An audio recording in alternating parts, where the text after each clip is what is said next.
Pengganggu kedaulatan Indonesia siap-siap Anda kami panggang.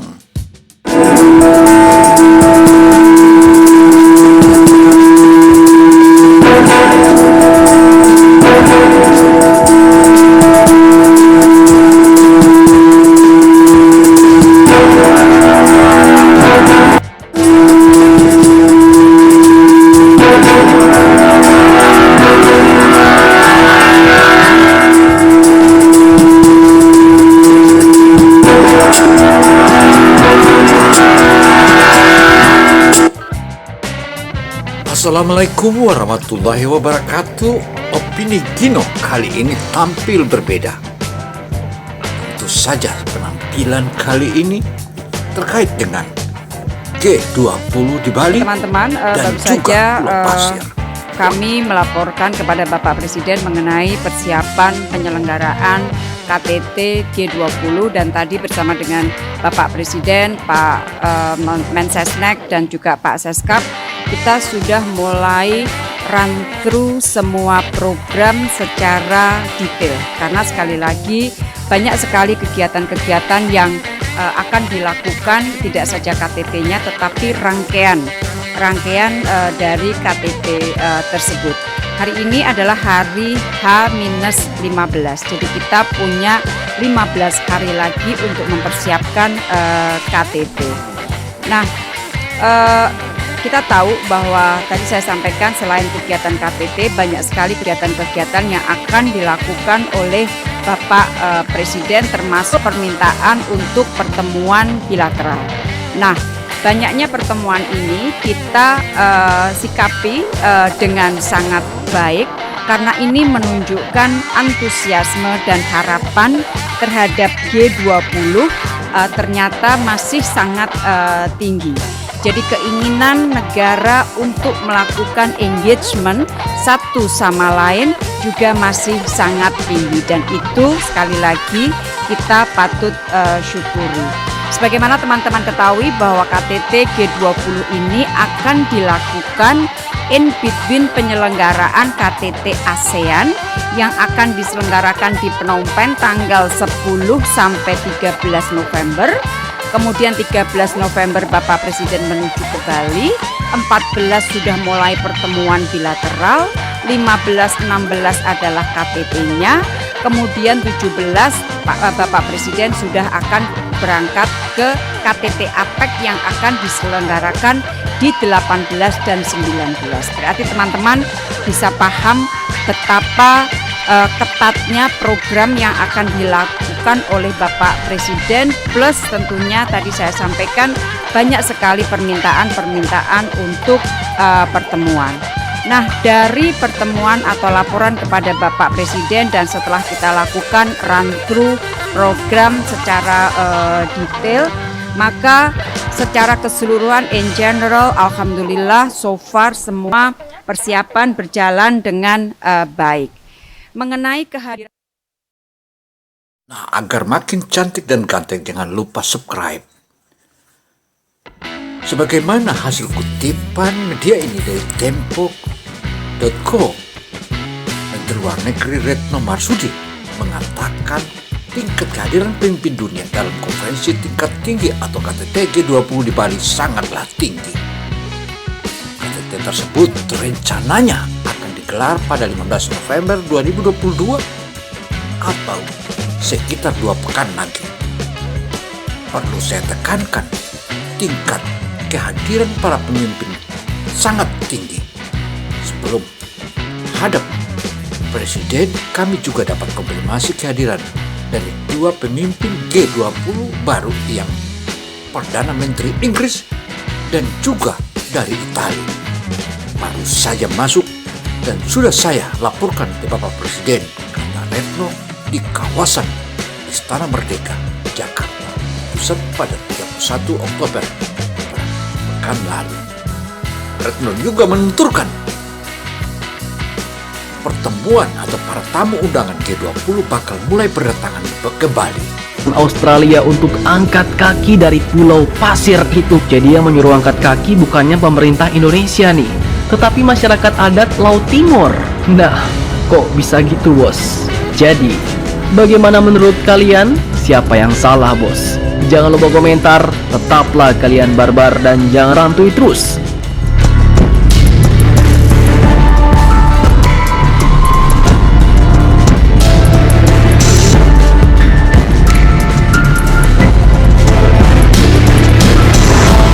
Pulau Pasir diklaim Australia, tokoh Nusa Tenggara Timur langsung protes. Seperti dilansir dari laman berita resmi detiknews.com, pemegang mandat hak ulayat masyarakat adat Laut Timor Nusa Tenggara Timur Ferdi Tanoni, memprotes pernyataan Kementerian Luar Negeri Indonesia soal Pulau Pasir, atau Asmoref milik Australia. Bagi Ferdi, pernyataan Kemlu soal Pulau Pasir bukan milik Indonesia itu aneh. Kami meminta agar Bapak Direktur Jenderal Hukum dan Perjanjian Internasional Kemlu Amrih Jinangkung menjelaskan soal MOU Indonesia-Australia terhadap Pulau Pasir tahun 1974 itu dasarnya apa dan bagaimana? Don't forget to subscribe. Jangan lupa subscribe karena subscribe akan menambah energi kita.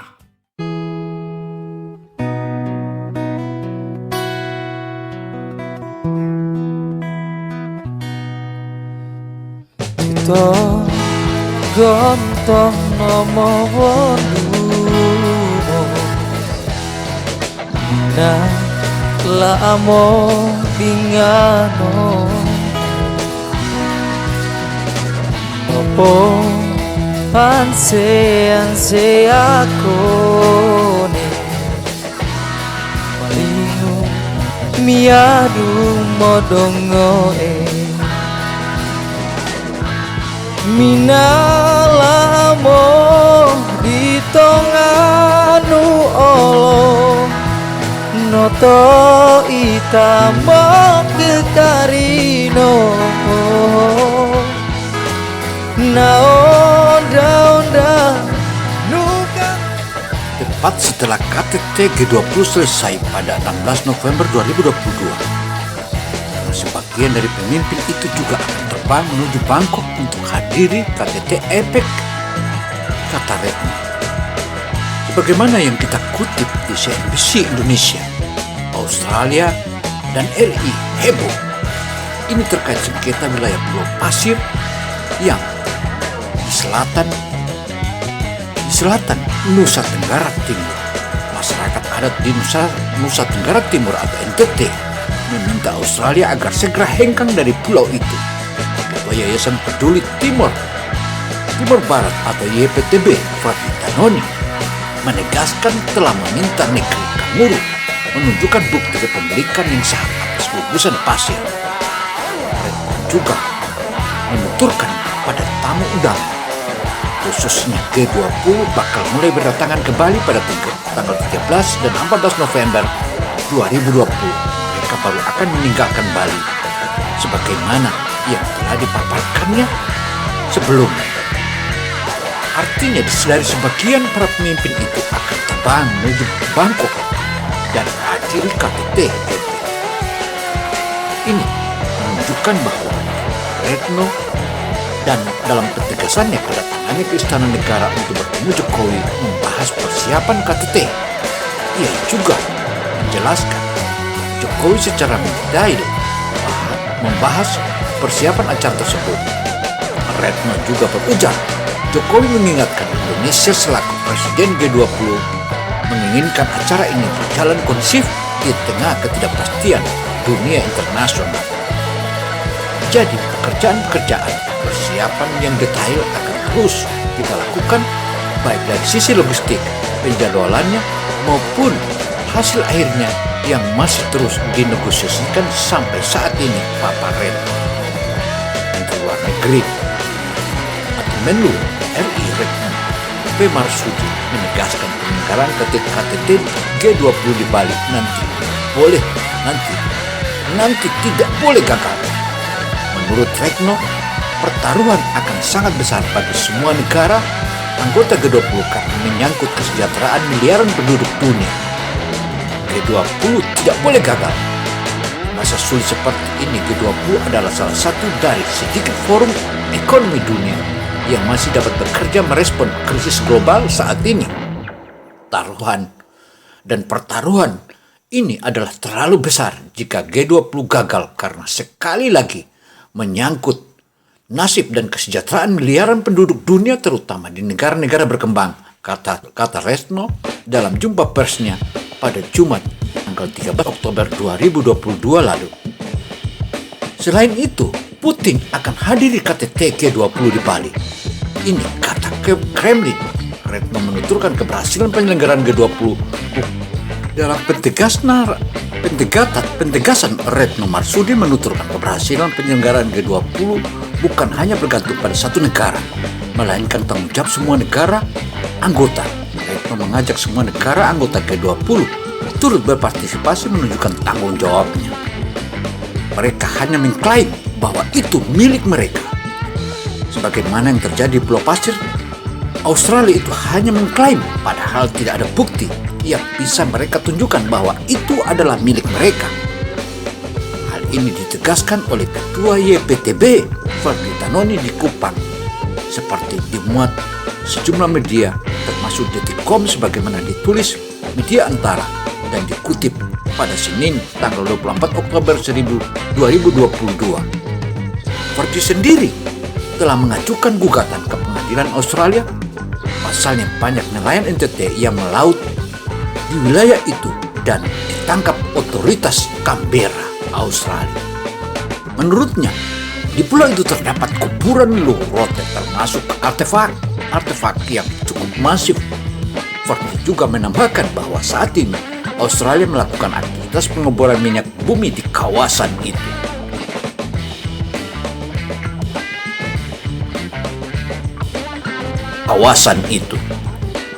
Kalau saja Australia tidak mau keluar dari gugusan Pulau Pasir, kami terpaksa membawa kasus tentang hak masyarakat adat kami ke pengadilan Commonwealth Australia di Canberra, tambah Fadli.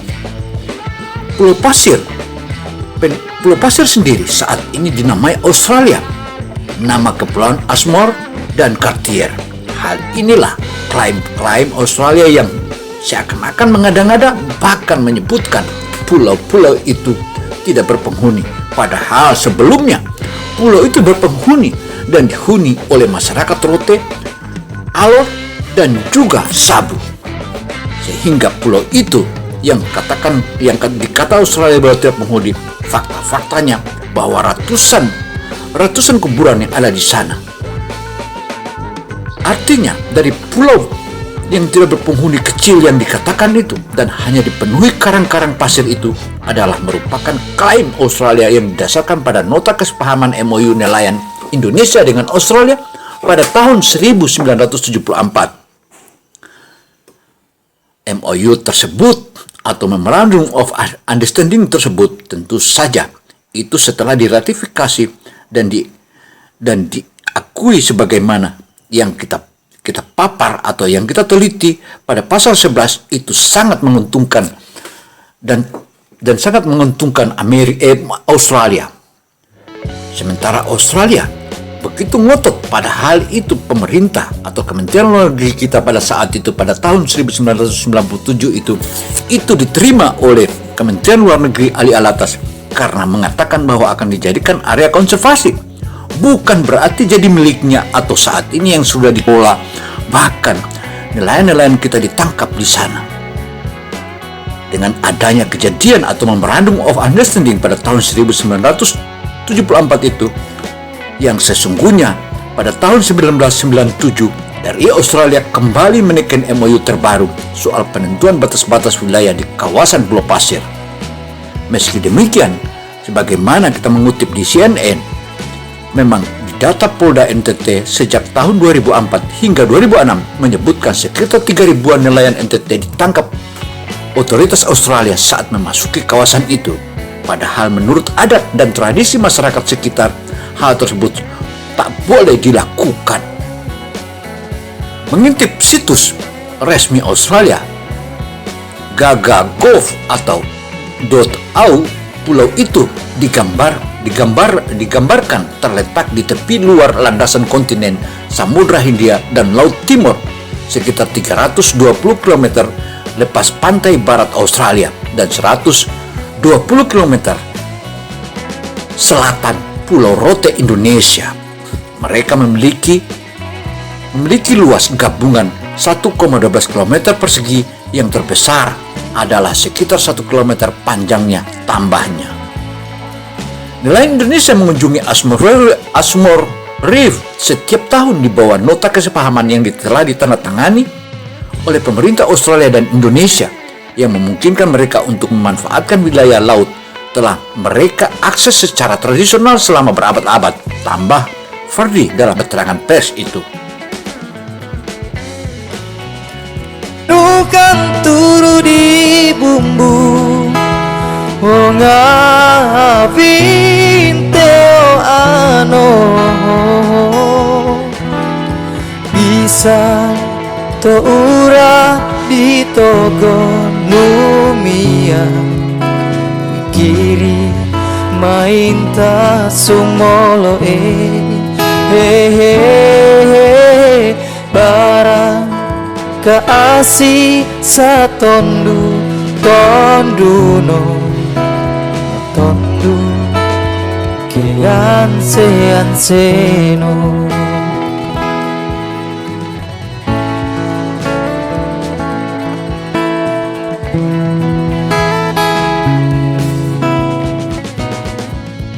Don't forget to subscribe. Jangan lupa subscribe karena subscribe akan menambah energi kita. Dan tadi Dr. Plinio menyampaikan bahwa di sini tidak perlu pemupukan untuk yang nitrat.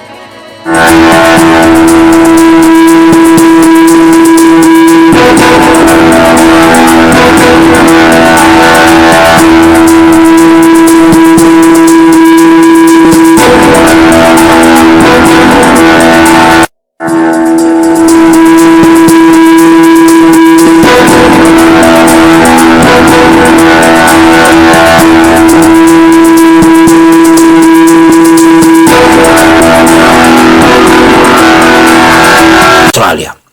Pulau ini memang berdekatan dengan Pulau Rote NTT. Pemegang mandat hak ulayat masyarakat adat Laut Timur, Ferdi Tanone, mengancam bakal menggugat hal ini ke pengadilan Commonwealth Australia, Canberra. Tetapi hal itu juga kembali ke izin pemerintah Republik Indonesia. Hal inilah yang patut kita kaji ulang karena Pulau Pasir ini memiliki jarak sekitar 120 km dari Pulau Rote dan berbeda di bagian selatannya. Ferdi juga menyebutkan pemerintah Australia tak menghiraukan desakan-desakan yang telah dilakukannya. Bahkan Ferdi mendapati ada aktivitas pengeboran minyak bumi di kawasan pulau tersebut. Padahal kawasan tersebut adalah mutlak milik masyarakat adat Timur Rote dan Alor. Hal ini ditegaskan pula oleh Ferdi sebagaimana yang dilansir Antara pada Sabtu tanggal 22 Oktober 2022 lalu. Pada pulau tersebut terdapat kuburan-kuburan para leluhur Rote dan artefak-artefak lainnya.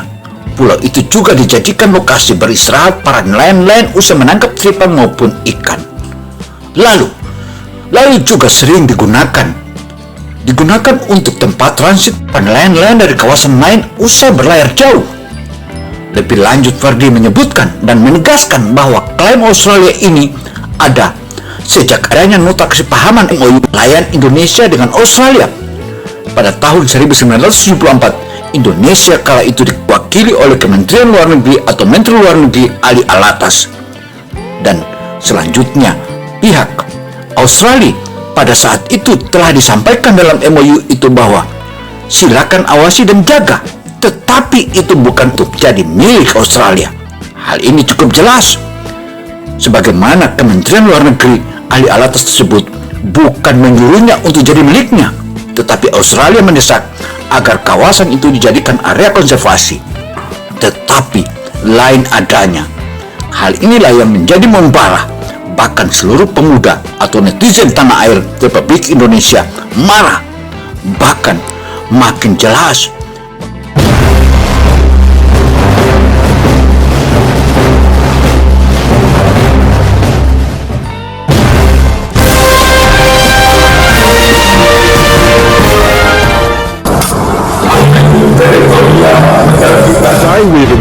to include new elements as part of this implementation. We're pleased that our Home Affairs Minister here in Australia will be engaging with his Indonesian counterpart to proceed to look at how we can simplify and streamline the issues of entry into Australia. Ya, sebagai warga negara yang bertanggung jawab, ya saya ingin menyatakan bahwa saya mengimbau semua unsur untuk selalu sejuk, tenang, ya, semua bahas dengan kepala dingin, tapi kita juga. Retno Marsudi juga menjelaskan, oleh karena itu Indonesia terus mengajak anggota negara G20 untuk menunjukkan tanggung jawab kepada dunia. Keberhasilan G20 bukan di tangan satu negara, tetapi berada di tangan semua negara yang tergabung dalam anggota G20. It is the collective responsibility. Kalau kita ingin dikatakan sebagai negara besar, maka tanggung jawab pun harus besar, dan tanggung jawab itu harus pesan yang terus kita sampaikan kepada negara. Keberhasilan G20 bukan di tangan negara, satu negara, tetapi berada di tangan seluruh anggota G20. It's the collective responsibility. Papa Retno juga mengingatkan bahwa keinginan tersebut dan keinginan besar kita harus tetap dijalankan dan tegaskan. Karena itu semua pihak harus bertanggung jawab, karena tanggung jawab G20 itu adalah tanggung jawab kita semua. Hal ini menunjukkan bahwa keseriusan Indonesia untuk menyelesaikan berbagai macam masalah, terutama anggota-anggota G20. Nah, bagaimana apa yang telah dipaparkan oleh Retno? Mari kita ikuti paparan Retno, karena paparan kali ini begitu tegas oleh Retno Marsudi. Wow. Per saat ini tingkat kehadiran para pemimpin sangat tinggi. Beberapa masih ditunggu konfirmasinya karena situasi khusus. Misalnya Brazil baru saja putaran kedua electionnya sudah selesai, tetapi juga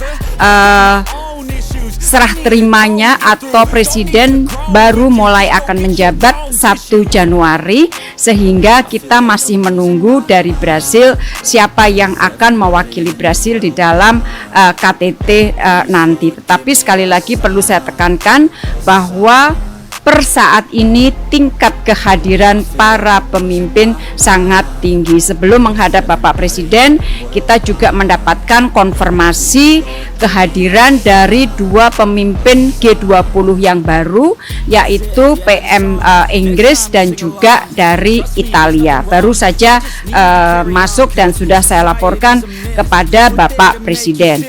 Kalau dilihat, Sementara itu, Retno Marsudi juga mengingatkan tentang sengketa antara Indonesia dan Australia tentang Pulau Pasir. Itu semua kita kembali ke Undang-Undang Internasional tentang UNCLOS 1982. Artinya apapun bukti-bukti yang dimiliki oleh mereka itu akan gugur dengan sendirinya ketika kita menerapkan Undang-Undang UNCLOS 1982, dan undang-undang itulah yang dapat menetralisir semua negara agar tidak saling mengklaim.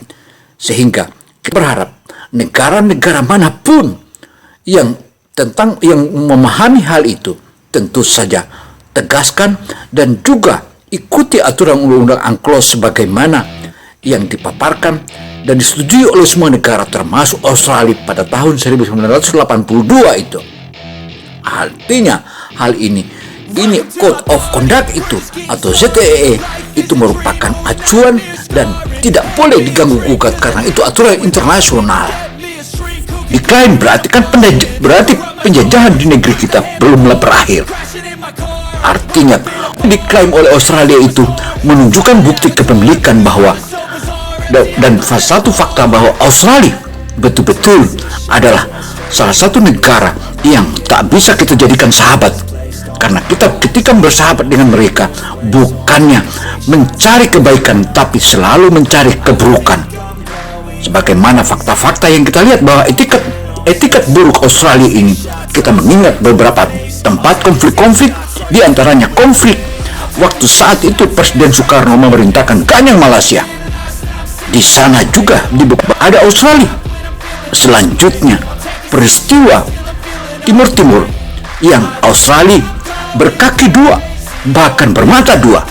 Di depan pemerintah Republik Indonesia dia katakan bahwa dia mendukung kemerdekaan, dia mendukung Indonesia untuk Timur tetap bangkuan Ibu Pertiwi. Tetapi di pihak lain, dia juga mengatakan bahwa mendukung kemerdekaannya, bahkan dialah yang menjadi komando dari Interfaith atau Unifat datang ke Palestina. Untuk itu, dari sinilah kita bisa paham. Selain itu juga, kejahatan Australia ini belakangan ini kita mulai makin tampak dan menjadi pembina KKB OPM. Bahkan bukti-bukti itu tim Bravo 1 sudah pernah menangkap 2 orang intelijen rahasia Australia, ditangkap di dekat Vanimo atau di sempadan perbatasan. Dia menerop senjata dan saat itu dikirim ke Jakarta. Setelah ditangkap dan dikirim ke Jakarta, kemudian pada saat itu Australia hanya dia membisu dan akhirnya mengetahui kesalahannya. Tetapi itu hanya sepintas saja. Setelah itu mereka buat lagi kejahatan yang dilakukan oleh Australia ini.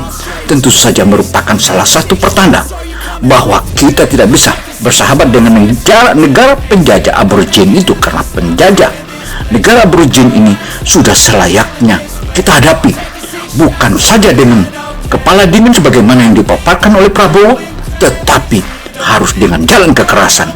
Meski demikian, kita tahu bahwa selama ini kita kira keberanian Australia itu hanya sendiri, ternyata di belakangnya ada dan juga Inggris. Tentu saja kedua negara itu kita pahami bagaimana sepak terjangnya di Timur Tengah, bagaimana pula merampas tambang-tambang minyak yang ada di Timur Tengah, dan di mana-mana konflik di dunia ini selalu dimotori oleh Amerika. Hal inilah yang akan menjadikan kita sebagai bangsa Indonesia semakin dewasa, dan sudah saatnya kita lakukan perlawanan. Dan kita paham selama ini kita selalu tunduk sama Amerika. Apa yang dikatakan kita ikut. Bahkan ketika kita membeli senjata, membeli Sukhoi Su-35, kita juga diancam dengan kaca. Menyikapi kekisruan dan kekasaran negara-negara Barat terhadap Negara Kesatuan Republik Indonesia, semakin jelas bahwa negara-negara Barat yang saat ini membekap Australia itu adalah benar-benar tidak beretikat baik. Untuk itu, sudah saatnya kita lakukan perlawanan, dan kita semua terima bantuan-bantuan dari negara-negara sahabat, mulai dari rudal hingga nuklir kita akan terima. Otomatis semua perlawanan ini kita akan lakukan habis-habisan, karena itu menyangkut kedaulatan Negara Kesatuan Republik Indonesia. Dan kita juga akan sangat bangga jika kita menangkan pertarungan, dan kita tidak boleh kalah. Karena kita kalah berarti kita kalah di negeri kita sendiri, dan kita tidak ada tempat untuk lari. Satu-satunya adalah bagaimana kita mempertahankan dan kita lawan, dan kita terima. Dan segera juga batalion nuklir yang saat ini sudah dibentuk, 3 batalion nuklir sudah persiapkan untuk kita perang. Demikian catatan ini. Saya Opini Gino Samsudin Mirsad melaporkan. Wassalam.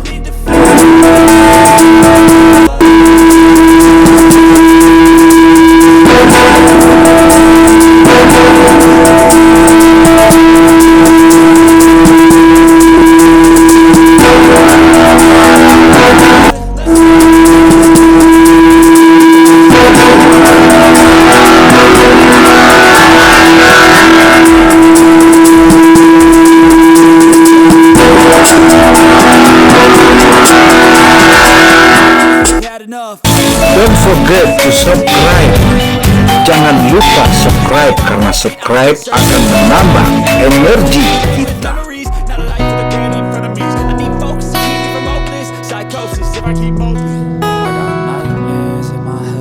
Wangi-wangi kehidupan Tomia binongko no ura biwala nu orumu no posa asa di awinganu wakatobi biya kamu aku tamoga